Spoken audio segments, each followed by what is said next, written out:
নমস্কাৰ, এটা গুৰুত্বপূৰ্ণ বাতৰিৰ সৈতে ষ্টুডিঅ'ত মই ঋতু মেধি। প্ৰথমে জনাইছোঁ গুৰুত্বপূৰ্ণ সংবাদটো। দবকাত সংঘটিত হৈছে লুণ্ঠনৰ ঘটনা।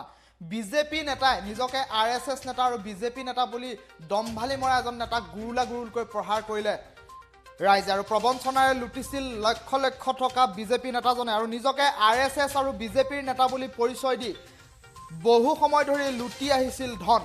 শিলৰ কুৱেৰী আৰু কেঁচাৰৰ পৰা ধন দাবী কৰিছিল ধমকিৰে এজন বিজেপি নেতাই আৰু তাৰ পাছতে প্ৰবঞ্চকজনক এনেদৰে উত্তম মধ্যম সোধালে স্থানীয় ৰাইজে আৰু ঘটনা পৰিস্থিতি নিয়ন্ত্ৰণ কৰিবলৈ উপস্থিত হ'ব লগা হ'ল সেনা আৰু আৰক্ষী।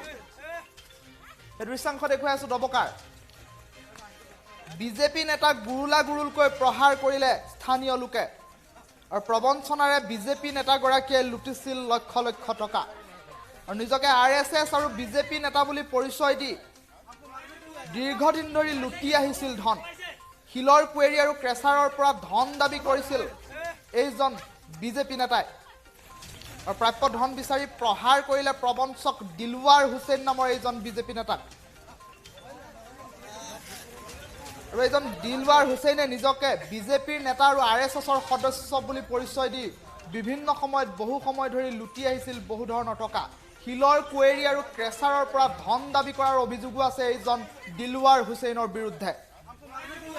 আৰু প্ৰাপ্য ধন বিচাৰি এজন যুৱকে দিলৱাৰ হুছেইনৰ ঘৰলৈ আহোঁতেই পাছফালেৰে পলাবলৈ চেষ্টা কৰোঁতে আটক কৰা হ'ল দিলৱাৰ হুছেইন নামৰ প্ৰবঞ্চকটোক আৰু পলাবলৈ চেষ্টা কৰোঁতে আৰক্ষীয়ে আটক কৰিলে দিলৱাৰ হুছেইন নামৰ এইটো প্ৰবঞ্চকক আৰু নিজকে বিজেপি আৰু RSSৰ সদস্য বুলি জানিবলৈ দি বিভিন্ন সময়ত দীৰ্ঘদিন ধৰি চলাই আহিছিল লুণ্ঠন আৰু শিলৰ কুৱেৰীৰ পৰা ধন দাবী কৰাৰ ঘটনা আৰু অভিযোগ আছে এইজন দিলৱাৰৰ বিৰুদ্ধে।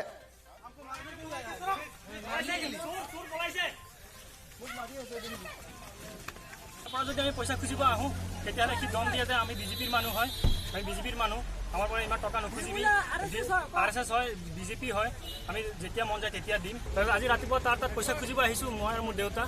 অহাৰ পিছত কি কৰিলে সি তাক আমাৰ দেউতাক ঘৰৰ পৰা উঠাই পেলাই কৈছে যে তই ইমান দিন হ'ল তই টকাখিনি নিদিয় কি। পাছত সি মানে বাৰে তাৰ প্ৰব্লেম দেখুৱাই থাকে, বাৰে তাৰ প্ৰব্লেম দেখুৱাই থাকে যে মোৰ টকা নাই, এতিয়া মোৰ টকা এইপিনে ফচি আছে সেইপিনে ফচি আছে। আৰু ফোন কৰিলে খালি তাৰ কথা হ'ল, ফোন কৰিলে কয় মই এতিয়া ৰাজেন গোহাঁইৰ লগত কথা পাতি আছোঁ, DSP লগত কথা পাতি আছোঁ, SP লগত কথা পাতি আছোঁ। নামটো কি কৰে? সিটো একো নকৰে, এনেকেই মানুহৰ পৰা ঠগি পইচা খায়, দলাল হয়। তাৰ নাম হৈছে দিলৱাৰ হুছেইন। আজি টকা খুজিব আহাত আমাৰ আব্বাই মানে তাক অলপ মানে ধমকি দি কৈছে কিয় সি 5 কেজি মানে এটা হাতুৰি লৈ আমাৰ আব্বাক আৰু মোক মাৰিব আহিছে। পুলিচ আহিছে, পুলিচে তাক মাতিছে, সি পুলিচৰ ওচৰলৈ নাহে। পাছত কৈ আছে যে পুলিচক কৈছে যে আপোনালোক ৰখক, মই কাপোৰ পিন্ধি আহি আছোঁ। অহাৰ কথা কৈ সি পিছপিনে পলাইছে। পাছত গৈ পেলাই দৌৰাই মই আৰু মোৰ দাদাই গৈ পেলাই ধৰি আনিছোঁ। যদি আমি পইচা খুজিব ইয়াতে যে প্ৰায় 200মান মানুহ আহিছে কৈ আছে আপুনি বোলে বিজেপিৰ নামত টকা সংগ্ৰহ কৰিছে। ইলিগেল গাড়ী চলাই আছে, সিহঁতে ইলিগেল গাড়ী চলাইছে। ইলিগেল গাড়ী চলোৱাৰ কাৰণে মই ফৰেষ্টৰ দি গাড়ীবিলাক ধৰাইছোঁ কাৰণে সিহঁতে মোক মানে হেৰি কৰিছে। আপুনি ফৰেষ্টৰ দি গাড়ী ধৰাই বুলি পিছত 50,000 60,000 কে লৈছে। মই ডিমাণ্ড কৰা নাই, মই যদি এনেকৈ ডিমাণ্ড আছে প্ৰুফ দিয়ক। আৰু কেঁচাৰৰ পৰা যে ধন সংগ্ৰহ কৰিছে বুলি মই কোনো সংগ্ৰহ কৰা নাই। ইয়াতে যে প্ৰায় 200মান